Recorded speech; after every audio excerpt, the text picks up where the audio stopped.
Hello. I'm Daniela Ragusa, and I teach writing and literature here at Capital in the Humanities Department. And I'm Kevin Lamkins, teach mostly developmental English writing, but also English 102. And this is our Writing Across the Curriculum Center for Teaching workshop. And there's probably a few more people who are going to come in who just aren't here yet, but we figured we'd make the most of the time and get started on some things, get you thinking about some stuff before we really do the whole presentation. Yeah, we figure there are people getting their lunch, and by the time that they get up here with the elevators and all, let's make the most of our time by starting to think about these ideas. There are some sentences up here on the board that we'd like you to consider, and you can think in your own head or turn to someone next to you and have a quick conversation, but address these ideas. I'll read them to you, and there's one more that you can't see because it kind of gets lopped off, but we'll get to that one in a moment. People can easily succeed in the real world without having to write. I know that I avoided math as much as I could in college. I did my required courses, and then I stayed away from it. I'm embarrassed to say, but I kind of figured, and you hear students say this, you know, I don't need math in real life. I don't need algebra or whatever. But what about writing? Think about that, because I think some students have this idea that they can get into a career and not have to write. Writing is easy for people born with the knack. You can be a good writer without doing much reading. It's cheating to ask others if you read your paper, to read your paper before you turn it in. Good writing is effective for all readers. You can't be an effective writer if English is not your first language. And then we have one more idea. It's okay. And this is what we want to focus on today for people that are not in the humanities.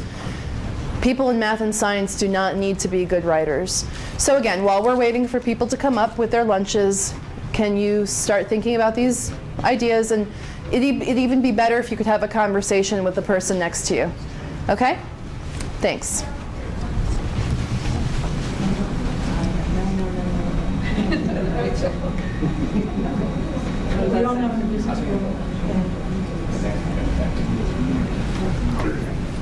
The curriculum. So, do you want to? I think it's important to say before we get started, I almost forgot to say this, but this is really going to be a pretty basic introduction to writing across the curriculum. There's a lot that can be said and maybe should be said, and hopefully we will get a chance to say over the next couple of semesters, but just keep in mind this is going to be an introduction, and we won't get to every single thing there is to do. But we hope that what will come out of this is some stimulation for your own teaching or ways of just viewing writing in such a way that it becomes really part of the college as a whole, or we start thinking about it as a part of the college as a whole and not set up in these specific areas of the college, the specific courses. So I think that's important. Yeah. Do we want to get people to respond Sure. to these things? Yeah. So, let's get your thoughts on some of these comments. And I don't think we really need to go sequentially, but we would like to address all of them. So the first person to volunteer the statement that was really, you know, burning them up, and they want to say something, let's hear from you. Anyone can start. I think the one is cheating to ask others to read your paper before you turn it in. I just had to correct 20 papers. And quite a few of them, I said, please have someone proofread this for you. You know, it's a learning experience for them too to see, identify what they did incorrectly, what they've done incorrectly, rather. How many of you implement peer review when you have writing assignments in class? That's something we're also going to be addressing in the next series of workshops that we want to continue on writing across the curriculum, how to implement peer review, because it is not cheating to ask others to read your papers before you submit your work. We know this. Real writers, you know, who get their work published in peer review journals would never send out something for publication without having it read by others and commented on. And it's not just about proofreading, it's also about global revision on ideas. So no, it is not cheating. Very good. All right, let's. Can I just ask what the writing assignment was that you had them do? They had a various amounts of various choices of case studies that were actually assigned to them, and there were certain questions within the case studies that they had to answer the questions in the APA format. So and you created the questions, or they're from the book or something? It was within the curriculum. The questions were developed. Good. Other of these that stood out to you or made you think I twice? think if a person near the bottom, if they can write in their first language, I think they can learn to write in English. I think more of the challenge is maybe some of our students come in and they don't have writing skill in any language, and that's going to be more difficult. Okay. Someone else had a hand back there. I don't know who- Nancy? People can easily succeed in the real world without having to write. I mean, I have this argument with my students all the time, is that they are so upset when I say I'm going to be grading them on their writing. And of course I tell them that they cannot graduate from a management program without writing, because it is so important in the real world. We all work, and we all send email, and we have to write memos and reports. So we can attest to that idea that you do write in the real world in your career, in any job, right? And we really need to get our students to understand that. But going back to what Joan had said about not being an effective writer if English is not your first language, I think we also need to stress in our own understanding and in our students that you get better in a language the more you practice writing in it. So that's something else that we want to consider. Okay, what about the one about at the top there? Writing is easy for people born with the knack. What do you think? You're shaking your head no. Because it takes practice, it takes, you can have the skill, you can have a knack. Oh, Lord, I didn't know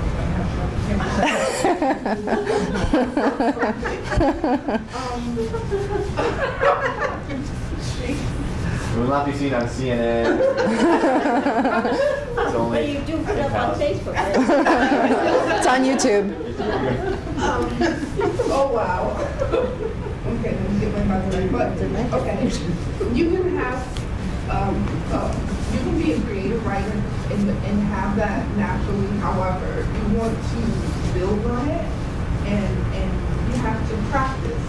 Even if you have that natural creative writing, like anything, it doesn't matter. You have to practice. And what I always tell the students who are interested in transferring, or they want to go into certain majors, and they're like, well, I don't want to do that because that has writing and math. And I'm like, oh, guess what? You know, once you transfer, you don't do 5-page papers. Your papers become 15 pages. You know, you have to think about that. How far are you willing to go with your education? Because if you're going to not going to stop at the associate's degree going further, you have to be able to write, and you have to be able to write in an academic or scholarly voice or business voice. I think you hit the nail on the head when you said that writing is about practice, and something that I try to tell my students. It's not about how talented you are, it's about the hard work that you put into the writing, because with practice comes proficiency, and from proficiency comes mastery. So it is something that we have to scaffold. It's really interesting that the idea of practice has led me to think of the idea of scaffolding, because we're not only concerned with strengthening writing in first-year composition, we want to be sure that the message gets across to the college that writing skills that start in 101 continue and build upon throughout the program. Jill, you had your hand up. Yeah, and because I think the opposite can be true, that even if a person is not born with a knack for writing, if a person is born that struggles to be a writer, they can still become a good writer, as you said, because it takes practice. For instance, my son has a learning disability. He actually has a writing disorder, dysgraphia, and he always struggled with writing, and he even struggled somewhat with reading because they're so tied together. But I always, considered to encourage him, and he struggled, and now finally, his first year in college, he said, "I'm a good writer. I like to write," and he's actually getting good grades. And his spelling isn't the greatest, and his handwriting is atrocious. But you have a computer, and that's not what writing is. Writing is the thoughts and the words and so he has become a good writer. And it's interesting too that you mentioned that reading and speaking and writing are all together. They are, and this idea that you can be a good writer without doing too much reading. How many of you responded to that when we began? Susan. One of the things also, it seems to me, that people can do, as in representing the complete curriculum is to stop every once in a while when you're reading from your textbook, your history textbook, your sociology, your psychology, your business textbook, and just pay attention to language as language. How the paragraphs weave together, the fact that there are paragraphs, what the level of vocabulary is, where the topics and sentences, where the structure is in general, because you really, reading literature is just reading a very different kind of writing for me. And when students come in having a very scanty background with any kind of reading at all, and hence they really have never, they act like they've never seen a paragraph. It makes it much harder. You're starting from a very different place. So again, I think that teachers in general, no matter what the subject area is, have a real great opportunity to help the whole effort by focusing on the textbook not only as factual content, but as a well-written document. That's great. And I want to point out something that Jill said as well, with the whole, her son got to college and discovered himself as a writer. And I think that's really, that is my own experience too, by the way. I mean, I was better at math in high school than I was in English. And it wasn't until I got to college and sort of experienced expository writing, analytical writing, writing where I could have a perspective, and all these great things that are part of our common goals of the college, thinking critically, having a global perspective, all these different types of things. It really latched onto it for me. So I get very excited teaching writing to college students early on in their career. And hopefully what we can do is, as part of this writing across the curriculum philosophy, is continue that kind of validation of writing in all the other classes, and seeing it as an extension of the students' thinking and their own creative mind, their own thoughts, their own input into the subject matter, whatever the subject matter is, right? And I think it can be very empowering for students when they see writing for what it is, which is an extension of their own thinking, and it's empowering to them. Critical reading, critical thinking, critical writing, they all are tied together. And you might have guessed by now that all of the statements here are false. If this were a true-false quiz, they would all have to be marked false for you to get 100. These statements were not created by Kevin and I. They actually came from a handbook.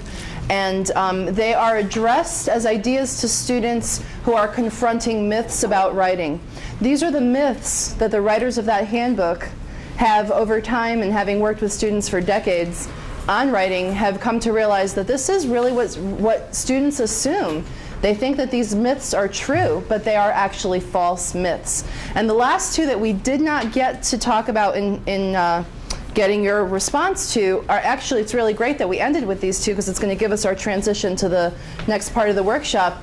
Good writing is effective for all readers, and people in math and science do not need to be good writers. Well, we're talking about math across the curriculum today, and the exercises that we are going to have you work on very shortly are really focused on how do you implement writing in math. And we realize that not all of you are math instructors. In fact, I don't think any of you are, but we're going to give you People didn't show up. There were a couple on the original list, but in any case, you might imagine, or you might think to yourself, you know, how do you use words with numbers, right? I mean, how could you even imagine incorporating writing in math?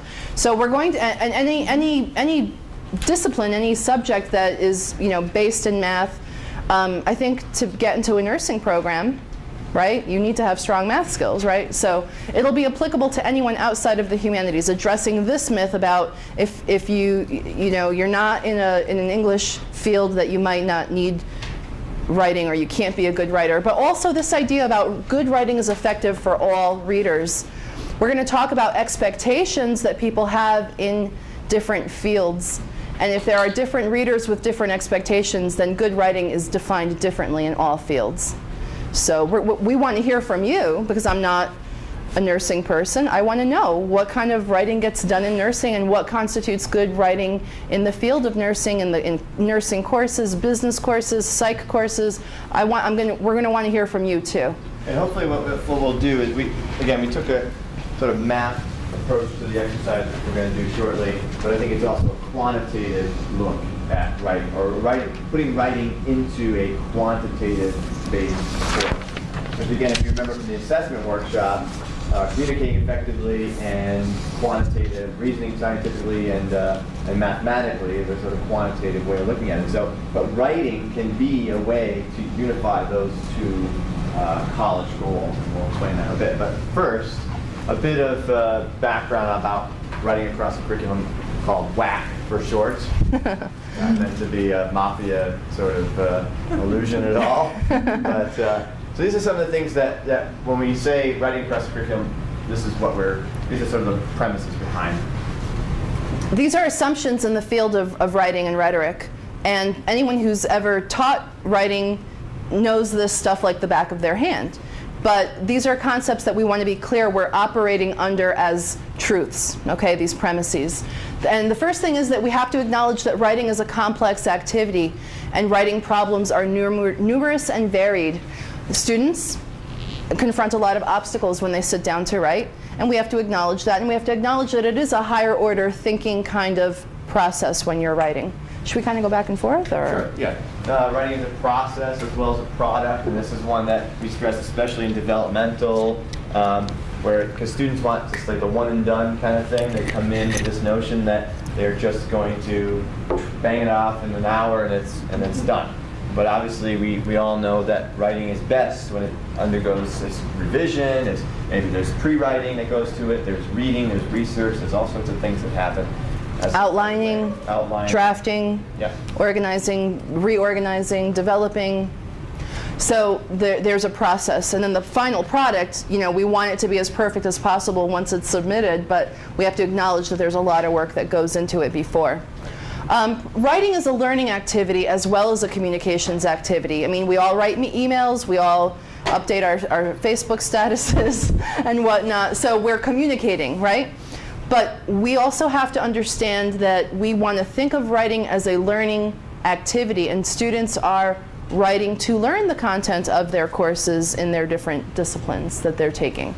And this one we want to stress too because it's, I think, the most applicable to any discipline. In other words, you can teach math or help teach math or help teach biology or help teach whatever through the writing. And not just have writing be kind of the after the fact thing, like a reflection. And that's valid too, and that's helpful as well. But writing itself can help you parse out what students need to know more of, and it helps them actually figure out what they know, what they need help to know, and we're going to kind of concentrate on that a little bit more as we go through. The next one, writing helps students learn the communication patterns within a discourse community.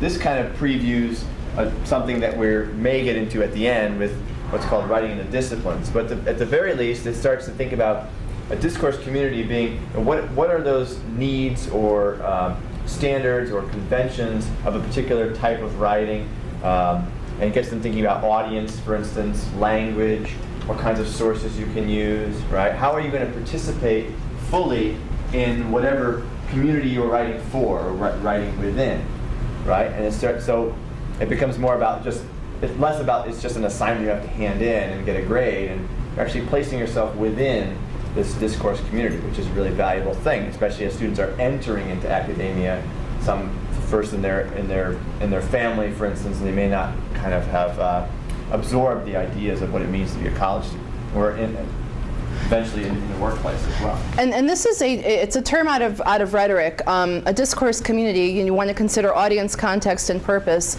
And within the context of a business course, there's a particular kind of audience, there's a particular kind of purpose to that kind of writing. It's going to be very different from nursing. It's going to be really different from your literature classes that require writing or psych. So the discourse community is about who is there, where are we, who is there, and what needs to be done. Okay? Students learn to write well by writing in localized contexts and by receiving responses from writers within those contexts. We did start talking about peer review. That's one way to have students give each other responses, and then of course there are the instructor's comments and conferencing with the instructor, and eventually we're going to be moving to a portfolio system for assessing writing in first-year composition, and that's something that I guess I can't really get into it too much now because it's related but peripheral. But this idea of giving students responses to they're writing to learn, right? And then they're writing about what they've learned and you've got to respond to their writing across the curriculum. And the last one, I guess I kind of led into it earlier anyway, but learning the content of a field, what's the substance of a course or a workplace environment that they need to know, what are those basic principles, all of those things can be learned through writing. Right? And as of course, when you do writing, even in courses that aren't writing courses, you've got, which I hope you'll see by the end of this presentation, is that you get all these wonderful side effects that go along with it, which is having to do with clear communication and critical thinking and all that. Okay, so now we're going to move to the part of the workshop where we are going to get you to work on some writing, but actually I guess we should pause for some questions. So why don't we start with I'm looking at Marianne. the last, the bullet or the paragraph? I'm looking at the last paragraph, and while there has been a general consensus across the college that we want to have writing across the curriculum, and while some of the individual programs have ratcheted up the types of assignments or the number of writing specific courses, it's episodic and it's not consistent. So I think that, I know we're just starting here, but I think that what we have lacked in the past and we need to have, we need to consider now is a mechanism to become a WAC college. Something that embeds writing across the curriculum, a standard mechanism, and that is in place in colleges that do write across the curriculum. So that's something we need to consider how we will do here. One of the good news, or some of the good news as pertains to that, which I think will make it easier to do that, is some of you are probably familiar with the rubric that we have, which is a writing across the curriculum rubric. Mm-hmm. It may not have circulated to every department yet, but one of the things we want to do, and we toyed with bringing it into this workshop, but we said, well, it's too much to do with this as well, but perhaps in the future we'll just do a workshop on the rubric, how to apply the rubric, what is the rubric, how do you actually make it work in your classes. But we have a rubric for writing assignments at this college that was created interdisciplinarily. So it wasn't just a bunch of English teachers got together and decided this is what good writing is. It was an interdisciplinary committee of faculty members who said, well, what does a good paper look like, and what are the different standards that we might want to see achieved by the time a student leaves the college.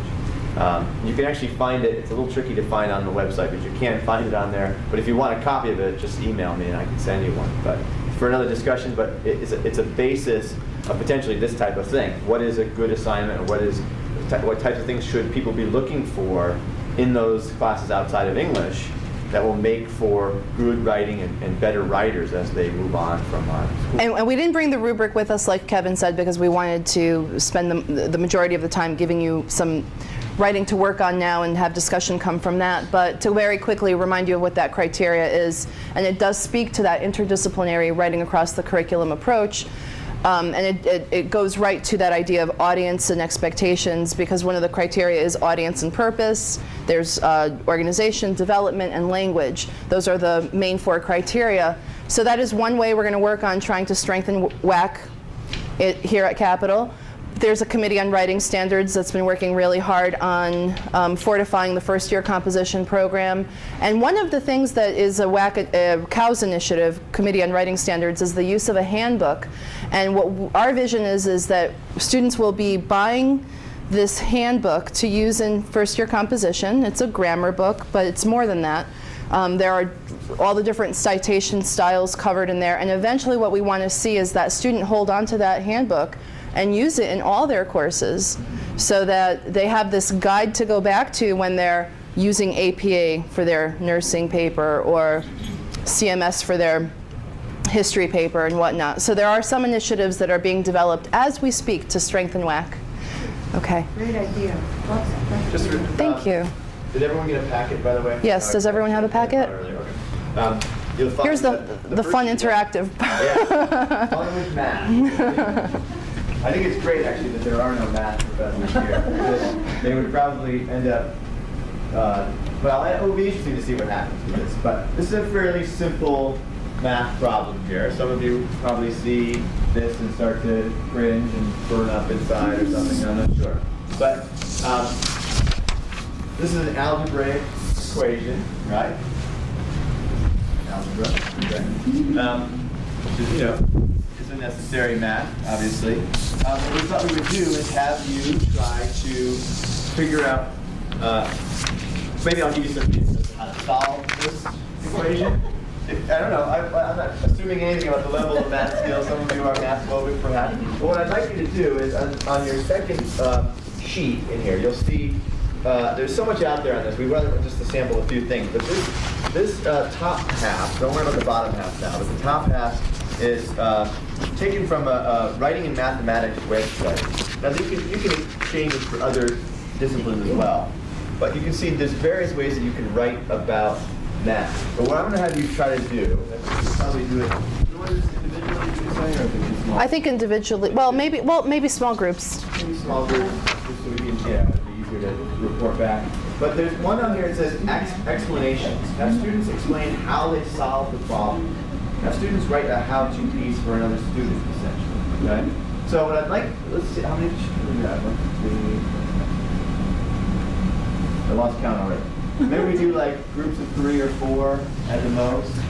So maybe, Barbara, Becky, Jeff, John, Joan, Nancy, anything that works for you without having to move around too much, okay? So that, more there, that's perfect. Yeah, that's good. All right, so what I want you to do here, and I think we toyed with how much to explain how to do this. I don't know. What do you guys? Do you want me to sort of walk you through the problem, or do you? I totally needed a refresher because this came out of sophomore algebra, and that was a long time ago, and I didn't remember. But I was like, oh, you just do this. And then I got it like that, but. Do you need a refresher on how to solve this kind of equation? So we're solving for x. You're solving for x. Okay. Yeah. You're solving for x. See, part of my rationale here is that the advantage to not explaining it is that it's more true to your students, right? Some of the students are going to struggle with this. As we know, a lot of math courses are a stumbling block for our students. So if you're scared of it a little bit, so if you're scared of it, or if you don't remember exactly what to do, then in struggling to figure it out, that'll then, it'll be a more realistic experience for you. So as a group, solve the equation, and then as a group, again, write down a short paragraph, which are the steps explaining potentially to another student how to solve it. So you're articulating in words on paper what you need to do to get through this math equation to solve for x. That's in the packet too. We're going to get to that. Stress writing, we got that covered. It's coming. So we'll figure out the way that We won't make you come up with a word. We're supposed to do with explanation? On some of your papers. Numbered steps. Paragraphs. So we've seen all different, forms that we might imagine with this exercise. So you want to? Can we get each group to read what they have, and then we'll kind of make some observations from there? Who wants to go first? Nancy? Okay, go ahead. We're business people and we're right to the point. So we number. So number 1, we are solving for the variable x, and whatever is done to one side of the equation is done to the other side. Number 2, we subtracted 25 from both sides. 3x equals 75. 3, divide both sides by 3, and 4, that will give you x equals 25. Exactly. Word for word? Did you cheat? That'll be good business people. Susan? You have? I held up our whole group. Yes, we got into that. But why? Yeah, okay, good. So Marie insists that I have to report out for that reason. That's my punishment. Because she was all set, she just went right in there, go and solve for x and try to figure out what x represents. And I said to her, I had no idea what solve for x meant. What was an x in this case? What did she mean by representation? What did she mean by assumption? These were all words that my math deficit brain had no idea about. And mostly I was thinking that it was too high a level of abstraction for me. That this was. But you were one talking place it where- out? where knowing your audience would be very critical. Because you couldn't start out like that unless you had a very high level of awareness about what that, so I apologize. But you were, I've done it. Had but you were not been also to me. talking out the obstacles that you were confronting, and that's valuable too. It's not just about getting the right answer and giving us the steps to getting the right answer. It's also about articulating your frustrations as you encounter obstacles. Because when a professor would read over that work, or have you read it to the class, we would know what was going on in your head while you were trying to figure it out, and we could address the obstacles. So. And notice the process that you had to engage in, and Marie had to come up with some definitions and had to explain and put things in a way that you would understand. So and that reinforces what she knows. It's actually learning for her to teach you, right?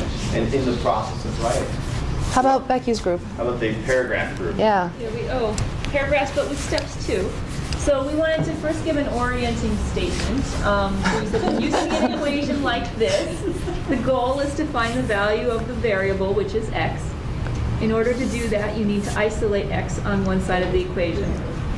So we give some overall orienting comments, and then we have 2 steps. Each one has a paragraph and then illustrated by the actual example. But we did it in general terms first, so they could apply it anywhere, and then we used the example to actually illustrate it. So we said step 1 is to find the term that doesn't have x on the x side of the equation, and subtract that term from both sides of the equal sign. This will help you to simplify the equation by getting rid of an extra term. And then we wrote out the numbers, subtracting 25. And so then we're at the point of 3x equals 75. And then we say step 2, divide both sides of the equation by the number directly next to x. And then we did that math, and then we end up with x equals 75.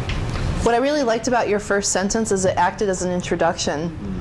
As an introduction paragraph acts within a paper, or operates within a paper. So that was really interesting for me to think about it, as a writing teacher. But so great. I mean, we've got all different kinds of approaches. Specific was kind of a neat thing in there too, right? So they took this approach that, well, how would you solve any equation like this, and then use this particular one as an example of that, which is kind of a neat thing too. Now they're thinking rhetorically. They're thinking about concepts that we would want them to think about in a writing class that are going to help them in any class. You want to get Putting $sign and cent signs in there would enable most people to solve it. X is how much money you'll make.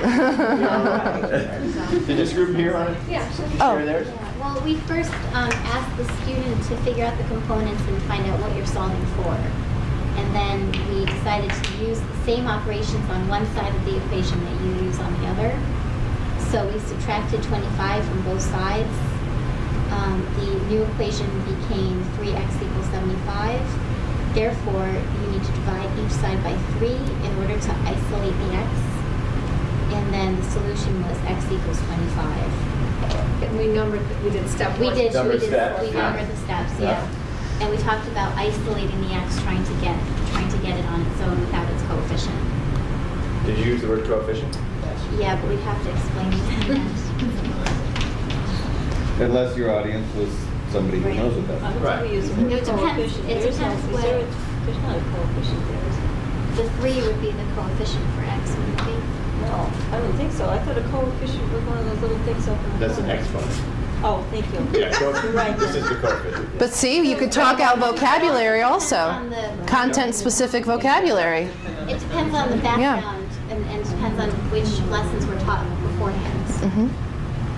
You did it, though. You brought writing to math. Can you believe it? Yeah, it's cool. Isn't that really neat? And we solved the equation. Maybe Where's our money?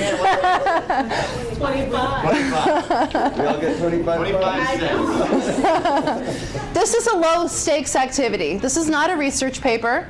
This is something that any teacher could use this kind of approach to get a low-stakes writing activity incorporated into What rank? low stakes, Low stakes. meaning that, it doesn't hold the same percentage of the grade as something that is a big project. We're not saying that you have to give a research paper in math, but you could get math you could get writing into the research course. Oh my goodness. You can get writing into the math course. You don't have to, assign papers all the time. It could be these small assignments or group activities in class.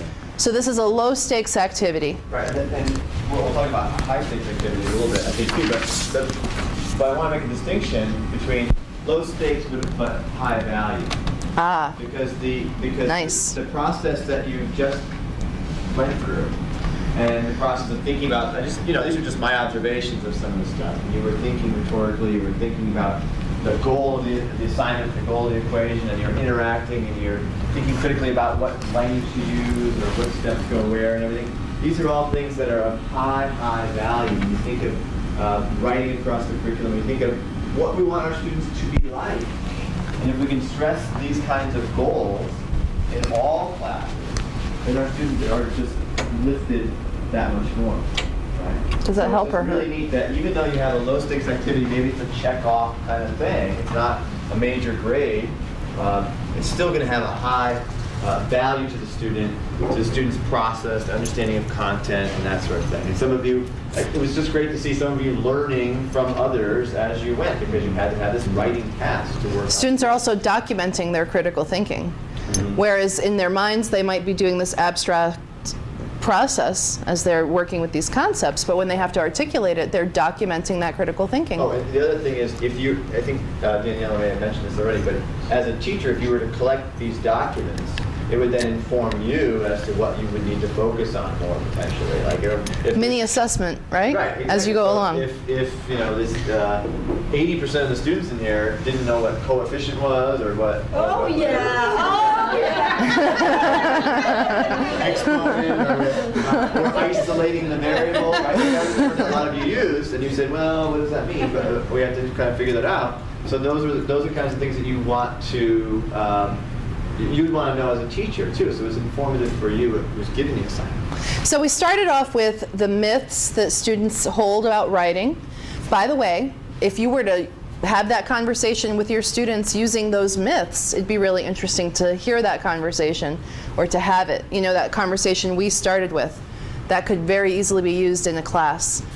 But here are some objections, common objections that professors might make about having to incorporate writing in their course. I'm a math teacher, not an English teacher. Insert subject, any number of subjects there. I'm a science teacher, not an English teacher.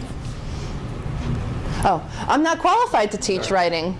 I wasn't trained in writing. I was trained in algebra or in whatever, right? I don't have time to do writing in my class. There's material we have to cover. There's content we have to cover. How am I supposed to do writing? I don't know how. I don't know how to do it. Hopefully we gave you one idea, but there are others that we're about to share. How am I supposed to implement this? And what kind of writing activities should I have my students do? So, one of the things I would just want to focus on is this one. We all have to do some kind of writing in our professional lives. And you probably see writing that you think is good, writing you don't think is good sometimes. You are a member of an audience as much as you are a writer. That's why I tell my students too when we do peer review. You're a member of that audience, which means you have the right to kind of think critically about what good writing is in that context. Just like even if you're a science teacher or math teacher or whatever, you still have read things and you know what you need to get out of those things. So you don't have to worry about being, knowing every little grammatical rule there is, this sort of thing, but the clarity of ideas, the critical thinking, if that's what you're asking them to do, the mastery or basic understanding of content, these things all will come out in the writing and will help you understand what is it that we need to work on, and what do students really understand, what parts are the most positive and negative in their course. You can set them free. On that same sheet where you have a bunch of different techniques to incorporate writing in your courses, the second half of that sheet has some statistics on class systems in the United States. And there are numeric values attached to descriptions of people who hold certain jobs in according to different classes. So now we want to give you some options or some ideas to think about. Well, you can explain it better. We wanted.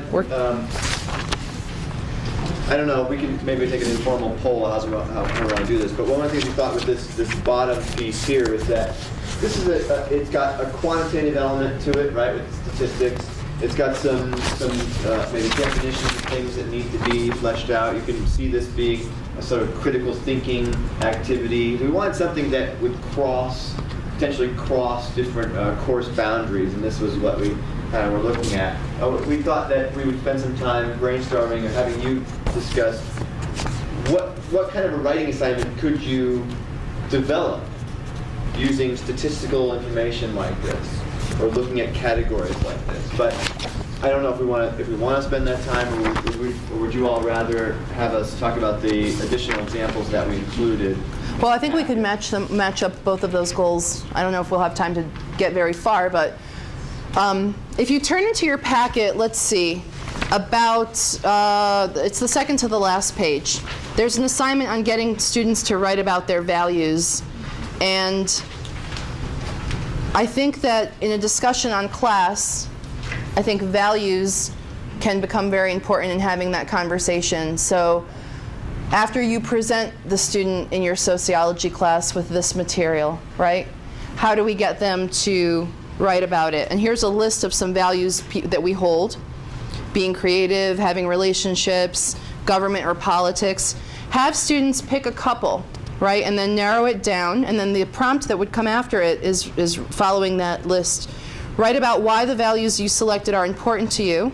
Focus on your thoughts and feelings without worrying about spelling or grammar or how well written your answer is. And they could respond to this statistical information from a values perspective, or flip it over on the last page. Spending time after material is presented to summarize main points. Okay, so let's say that the students match the working class to the description that describes the working class, which, by the way, if you haven't figured it out yet, would be that third column, the blue-collar poor who are unskilled or semi-skilled, right? They've made these matches. Well, now how can they summarize main points from a lecture or main points from this activity? And then finally, that last prompt asks you to apply the information. So in a sociology class where you've spent time in a unit talking about class systems in the United States, having some kind of a writing assignment, either low stakes or high stakes activity, have students address their concerns by applying what they've learned in writing, by applying it to themselves or people they know. And we should point out another example, or one of the other main examples we put in the back of the packet, the pre-exam stress relief. We had alluded to that earlier, right? This is actually a really good way to de-stress students who are freaking out about exams, to have them write about that stress. It's a cathartic thing, it relaxes them, and I guess there's actually research out there that students will do better who have done this exercise if they're feeling anxious about an exam. This came from an empirical study that actually tracked students who wrote about their stresses before the exam versus those that didn't, and people who wrote out their stress got higher marks on their exam. And so there's two things that are going on there. One is that they're just getting it out of their system and everything, and that personal benefit to them. But again, the more writing they do, and especially about other content areas besides English, it's just practice of all these types of things we've been talking about today. Getting them thinking about just crafting something in written form that serves some kind of purpose, whether it's academic or stress relief or whatever. And it reinforces all these great concepts about writing that we have at the college, which are going to make our students better whole students, and they're going to be able to apply that and hopefully just feel more and more comfortable with writing in all areas that they do the writing. So we want to be respectful of your time, and we have come officially to the close of the workshop, but in addition to having wrapped it up with giving you some more tricks for your bag and how to incorporate writing in your courses, if you would like to spend a couple more minutes, if you can afford that time in your schedule, to let's address some questions or comments that you may have. Thank you. Thank you for, I know all the work that both of you are doing in writing in the college and the amount of time that you're putting into it, and I think it's going to pay huge dividends for our students. So I would just put a pitch out there Thank too, you. that keep your eyes open for future writing across the curriculum workshops. Yeah, If you we want to have a your series. discipline, or maybe, we do one for a specific Guest lecturers. department or something, or have people feature what they're doing in their disciplines, and it would be great. I just think that one of the things we want to do is keep this on the front page as we move forward over the next few semesters. So We want to hear from you folks because you're actually doing the content teaching in the different disciplines. He had his hand up first. Can we go to him and then you'll be second? That was actually one of my questions. Would it be beneficial to the English educators to know what exactly we are doing as far as writing assignments? Absolutely. I know, like in nursing, every semester we have at least three writing assignments per course. Yeah, we want to know. We want to hear. And I think we will solicit, if we have this series like we're planning to, a series of workshops on WAC, we're going to want to hear from people and actually have you come in and tell us about what you do in writing and nursing. Susan? Yes. After Dean Affleck asked her a question about what can we do, I thought of something that I both feel very strongly about, but also sounds kind of flippant. I think we should throw out all the Scantron machines in the building. I think if we prevent instructors from instantly finding out how their students did on an exam, they'd be forced to give exams which involve more writing. I say this because it's always shocking for me to hear from my students, because I ask them how many students go through all sorts of sophisticated sounding classes, and they never had to write a thing because it was all Scantron exams, multiple choice exams. So that's my response. Throw out all the Scantron machines and force instructors, and I guess I could use that word even though it sounds horrible, or maybe just give a carrot. When teachers are able to give essay questions mixed in with other kinds of exam questions, that would reflect positively on their own pedagogy. maybe there's like a 5% whack requirement or something like humanities. It's there's this 5% humanities enrichment thing now in humanities courses, but maybe there's something as a college-wide where there's actual, some sort of incentive, incentive for instructors to offer more writing in their classes, regardless of the discipline. That is a good point, though, that we need more essay exams. We even need more essay exams in 102 and 101. Why not, right? Thank you for coming. Thank you.